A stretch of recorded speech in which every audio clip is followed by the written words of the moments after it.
انها الحين قال خلاص خلاص خلاص شكرا رح. هو الحين وش يبدي من سواد الوجه وضيقة الصدر؟ هي وش الغبنات اللي جته الجميع هذا؟ لا ومريض يبي مين يرعاه وعيال الثلاثة يصيحون عنده.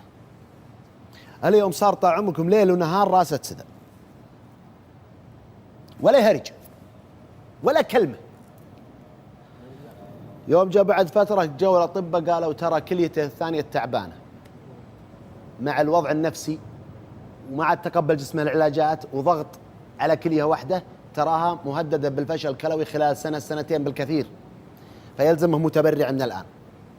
لا حول ولا قوة إلا بالله. زادت عليه وتساوت هو معها مرة. هو الحين مرة مع على المغذيات ونفسيا دمار. أنا مسميها عندي في قناتي في اليوتيوب قصة انهيار نفسية لأن انهار.